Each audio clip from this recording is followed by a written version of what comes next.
Well, I'm gonna say this based on what you just said about both of them matching their career high, or their season highs and rebounding. If McKenzie had them give me this at ECU this coming weekend, I'm gonna be happy, coach, because that means she's applying something. But what got my attention, I said I would tell you, we have 16 assists.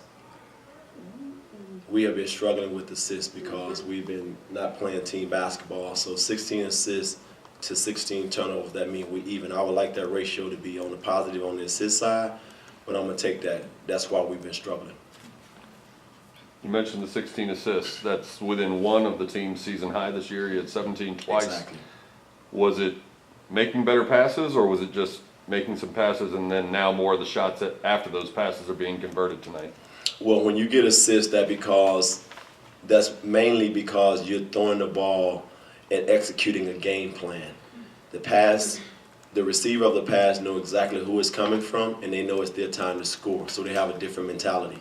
That's when you're executing your offense, and we have struggled with that down the stretch, and the way we executed tonight is what allowed us to get the victory. You fell short by 3 points up in Philadelphia a few weeks ago. Tonight you pull out a 4-point win. What was different in terms of down the stretch and finishing it out? I think, like Coach said, we executed. We weren't taking as quick of shots, and if we were, it was within the offense. But Coach talked about in the locker room, too, it was a team game. Like, it made it so much easier, so much more fun.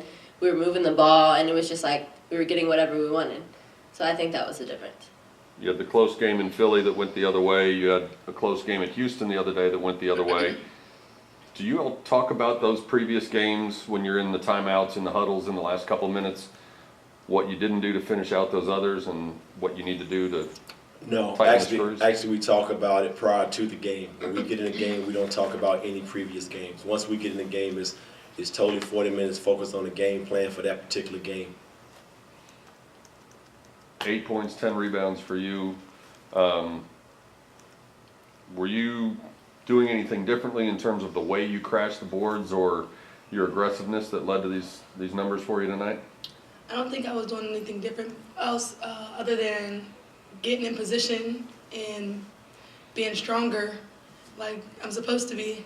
Before I would just lay down and stay straight up, and they would hit me first, and they would get to the rebound before me, and I would just try to jump them.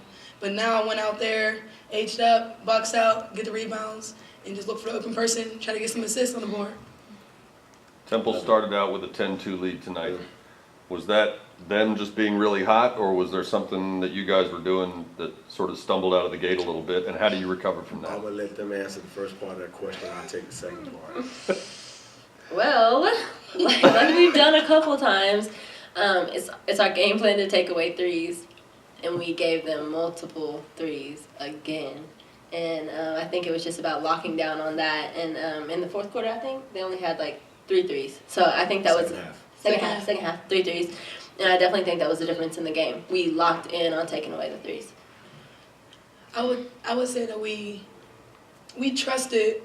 We started to trust what the coaches were saying.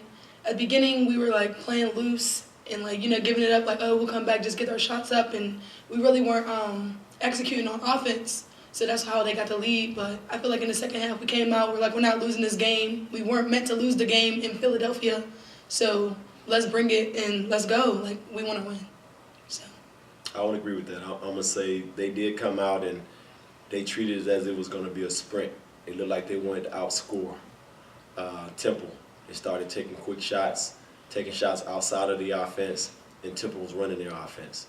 And we were giving up what our number one game plan was, which was to stop their transition. And we was giving up shots in transition to early baskets. When we settled down and started executing, our defense got better because our defense was set. Even if we missed offensive opportunities, we still was able to sprint back and get our defense set as opposed to shooting a quick shot. Somebody's cutting, not knowing the ball has been shot, and they have the advantage on the other end. So that's how we were able to climb back into it. There was no quit. I was completely sweating after the first 3 minutes. I'm wiping my face after the first 3 minutes, but got a little bit calmer as we started to execute. About 5 minutes left in the first half, Michaela Reese goes down. Yeah. And didn't return. What were the biggest adjustments that forced you to make? I mean, she was in the starting lineup tonight. And well, we already was low on numbers. Number one, Morgan's just coming back from the flu. We knew she wasn't going to be 100%. I knew in order for us to execute, the rotation had to be exactly what we wanted. So I was begging our team not to foul. You know, don't foul. I don't want to bring anybody to the bench. And yes, of course, Ariana Whitfield, that freshman, she went right out there and fouled. I had to immediately bring her to the bench and play mouse a little quicker and a little bit longer than I wanted to. But they battled. I joke about that, but they battled.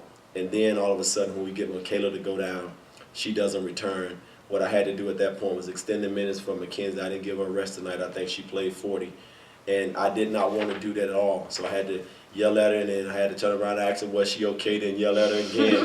But at the same time, I could not pull her because I lost Ariana. And we had already witnessed the team not guarding our post players in the high post. And then if we take McKenzie out, which was another threat, now all of a sudden our spacing is bad and they can strategize defensively against us, so she had to suck it up. So I'm going to give her a couple quarters tonight to go and ice her feet.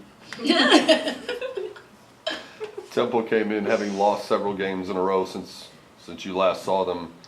When you came back from the 8, 10 points, whatever it was, deficit, and then took the lead, did you all talk about that at all, about getting in their heads and maybe getting them to think, here it goes again?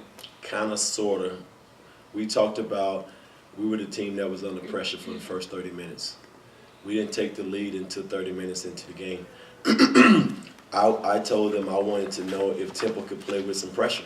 That means could they play from being down? How would they play from being down? We was wasting opportunities out there, and once we finally took that 2-point lead, we were able to extend it or make them play with a little different mindset. And I think we realized that we had been struggling the entire game, and then we were still able to get the lead. And after we got the lead, I think we got a little bit of confidence, and we started. It looked like we came together as a team, and they started trusting the offensive execution a lot better. I know our huddles were really intense too. Like once we got the lead, it was like, yeah, listen. I started saying a few choice words. We're not losing this game. Including huddles, that's on the court as well. Yeah, you wasn't just the only one. Chest bumping and let's go, all that. You played 40 minutes, now you got to turn around in 3 days and go again. Do you do anything different as far as recovery and getting your legs back under you? We're so in shape. See we are that so again. in shape. Right. I'm going to be okay, I promise. We'll get an ice bath, we're all going to be good. I like it. What did you think of Claire's play down the stretch? She had a couple rebounds. I thought her play was huge. We had to depend on her to do exactly what she did tonight. She executed. She demanded the ball. When she got the ball, she tried to do at the end of the game what we was asking her to do. And I said earlier, I think our post players sometimes think when we throw them the ball that they have to score. They have to do something. They're not always going to be the one that gets the basket, because every team that has played against us, they know that we're going to run a high-low or a post game as part of the strength of our team, so they double our post. I need them to catch it, and even if they're going to pretend to score, let the defensive team do what they're going to do so we can make an adjustment. And Clara did that exactly to what we needed tonight in order to continue to execute down the stretch. Anything else? Good. Thanks, guys. Good.